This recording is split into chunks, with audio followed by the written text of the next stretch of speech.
Nigériennes, Nigériens, mes chers compatriotes, demain, nous allons célébrer le 64e anniversaire de la proclamation de la République. Cette célébration nous donne l'occasion de faire le point sur la vie de notre nation et de nous remobiliser autour des valeurs et principes cardinaux de notre République que sont la fraternité, le travail pour la consolidation du progrès économique et social, ainsi que la démocratie et l'état de droit. Notre pays, à l'instar des autres pays du Sahel, est confronté ces dernières années au phénomène de la violence terroriste et à toutes les autres manifestations d'une criminalité à caractère transnational, trafic de drogue, vols à main armée et extorsion sur les routes, vols de bétail, rapts assortis de demandes de paiement de rançon, trafic d'armes à feu, trafic de migrants, etc. J'ai instruit le gouvernement à tout mettre en œuvre pour combattre les acteurs de cette violence. À cette fin, des moyens conséquents sont mis à la disposition des forces de défense et de sécurité dont je salue l'engagement et le dévouement remarquables. Mais ce combat ne saurait être que l'affaire des seules forces de défense et de sécurité. Il doit être perçu comme un combat multiforme que nous devons tous assumer en tant que citoyens, où que nous soyons. Le gouvernement, quant à lui, s'attelle à la reconstruction des zones frontalières de notre pays, fragilisées par la crise sécuritaire, notamment dans le Liptako-Gourma, c'est-à-dire la zone dite des trois frontières, et dans le bassin du lac Tchad, qui concentre d'importantes masses de personnes déplacées. Le gouvernement, en relation avec nos partenaires humanitaires et de développement, a conçu et met en œuvre un programme de retour et de réinstallation des populations dans des conditions dignes grâce notamment à la restauration de l'autorité de l'État, un maillage sécuritaire conséquent, la délivrance des services sociaux de base et la reconstitution des facteurs de production. Mes chers compatriotes, cette année, les inondations ont lourdement affecté notre pays avec près de 400 000 personnes sinistrées, dont certaines ont définitivement perdu leurs habitations et leurs productions agricoles. Elles ont ainsi affecté 40 746 ménages, occasionné le décès de 195 personnes et l'effondrement de 36 161 maisons. La région de Difa en paie un prix lourd avec la crue soudaine et exceptionnelle de la Komadougou-Yobé qui a sinistré des milliers de personnes et occasionné des pertes d'exploitation évaluées à plus de 25 milliards de francs CFA. Cela montre que les inondations de plus en plus dévastatrices deviennent désormais dans certaines régions de notre pays des défis avec lesquels nous devons compter dans toutes les actions de planification d'utilisation des sols, tant pour l'habitat, la production agricole que la réalisation de certaines de nos infrastructures. Ces inondations prouvent, s'il en était besoin, que les pays pauvres comme le nôtre sont les plus grandes victimes des effets du changement climatique, lesquels nécessitent de la communauté internationale une attention toute particulière. Comme je le rappelais lors de mon intervention à la 27e conférence des Nations Unies sur le changement climatique à Sharm el-Cheikh, il est urgent que les pertes et préjudices des pays pauvres soient pris en compte à travers l'établissement d'un organe de gouvernance internationale et des mécanismes de financement précis. Mes chers compatriotes, il y a quelques semaines s'effectuait notre rentrée scolaire 2022-2023 dans un contexte où plusieurs chantiers sont lancés par le gouvernement en vue de répondre aux problèmes que connaît notre système éducatif, traduisant ainsi ma volonté de relever les principaux défis que sont notamment l'offre éducative en général, la gestion des flux entre les cycles, la qualification des enseignants, l'échec scolaire massif, en particulier celui des jeunes filles, et le problème de l'insertion professionnelle des sortants des établissements d'enseignement technique et de formation professionnelle. En effet, pour y faire face, tout en engageant les réformes nécessaires dans tous les ordres d'enseignement, l'État mobilise les acteurs et les ressources nécessaires en vue de parvenir à ce bond qualitatif que nous appelons de tous nos vœux, tout en sachant que l'impact de certaines de ces mesures ne se ressentira que bien des années plus tard. C'est ainsi que s'agissant de l'amélioration de l'offre éducative, au titre des actions à court terme, outre le programme de construction des internats de jeunes filles en milieu rural, le gouvernement vient de lancer sur ses fonds propres la construction de 2381 classes en matériaux définitifs selon le modèle alternatif pour remplacer les classes en paillotte. Dans le souci d'adapter notre système de formation professionnelle et technique aux besoins de notre économie,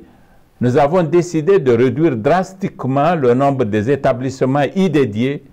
en vue de rationaliser notre action en concentrant nos efforts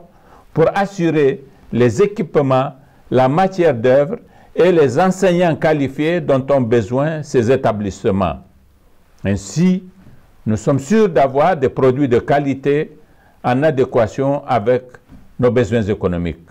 Mes chers compatriotes, la campagne agricole 2022 a été plutôt satisfaisante, avec une production céréalière et fourragère relativement bonne. Cela est le produit de pluies abondantes et des actions mises en œuvre par le gouvernement et ses partenaires qui ont mobilisé plus de 220 milliards de francs pour le plan de soutien aux populations vulnérables.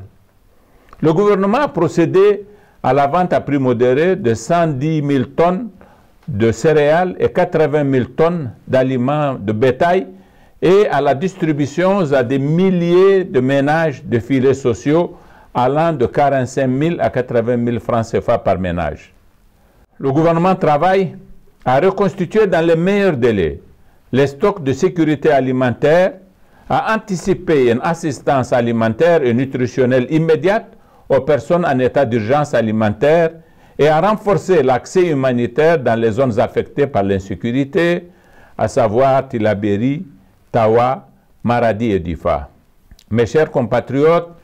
le renforcement de la paix et de la cohésion sociale,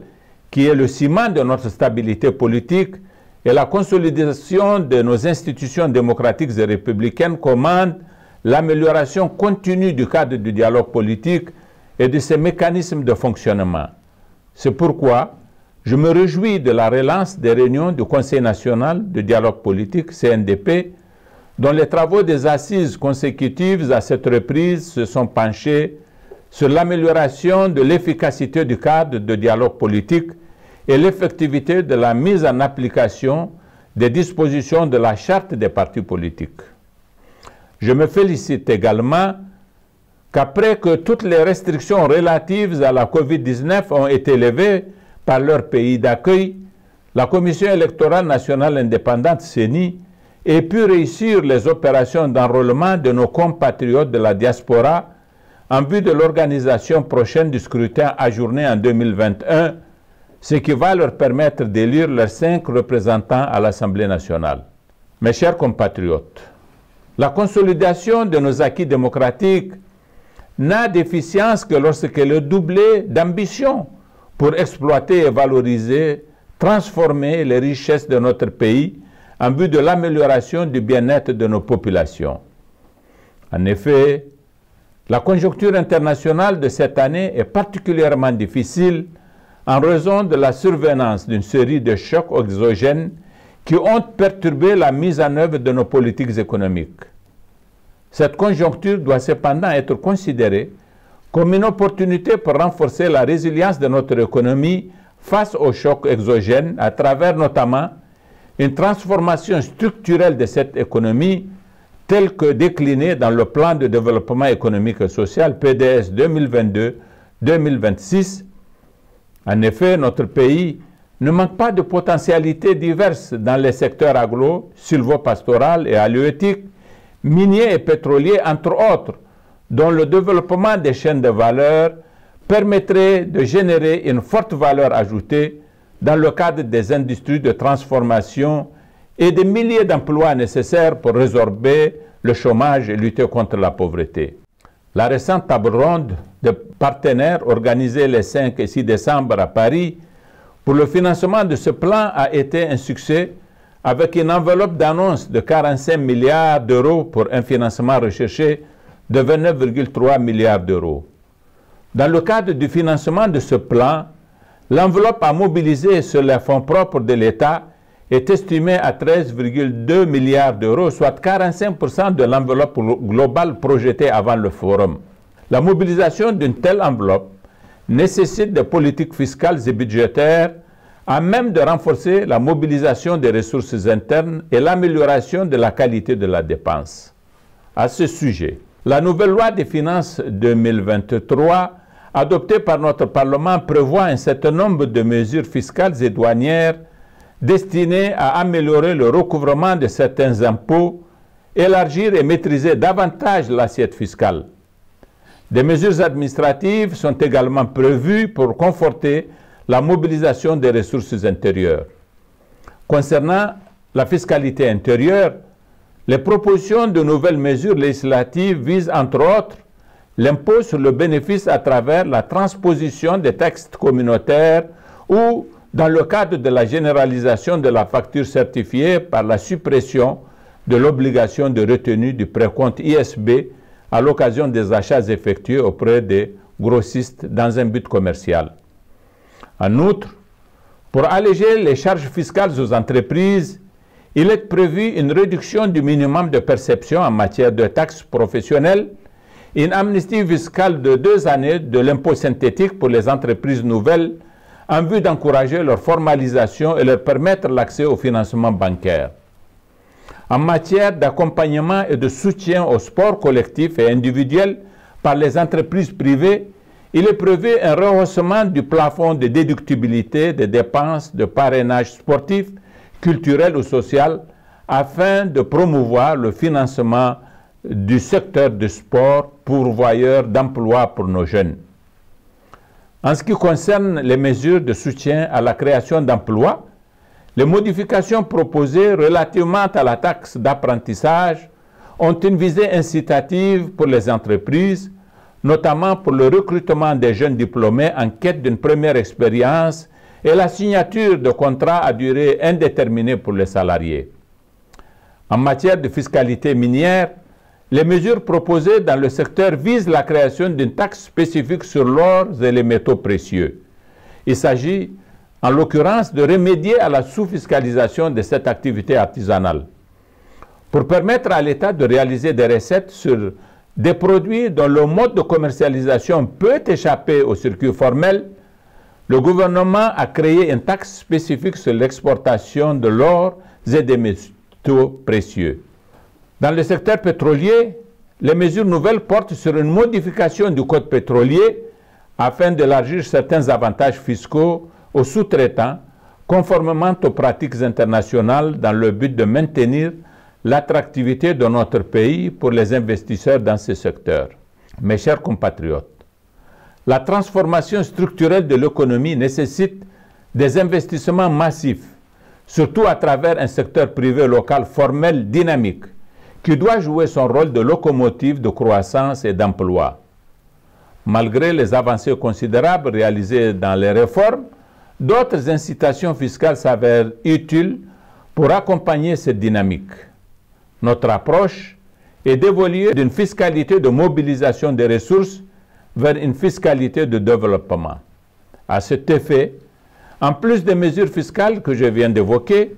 des mesures douanières incitatives sont prévues afin de renforcer le dynamisme de certains secteurs clés de notre économie. Il s'agit notamment de l'exonération des droits de douane et taxes à l'importation sur le matériel et équipements agricoles et d'irrigation, l'exonération des droits et taxes perçus en douane à l'importation de véhicules neufs destinés au transport de marchandises et de voyageurs, l'exonération des droits et taxes à l'exportation sur les produits industriels locaux, au même titre que les produits agro-silvopastoraux. Mes chers compatriotes, je saisis l'occasion de la célébration de ce 64e anniversaire de la proclamation de la République pour vous exhorter au civisme fiscal, à l'esprit d'entreprise formelle, au respect des lois et règlements,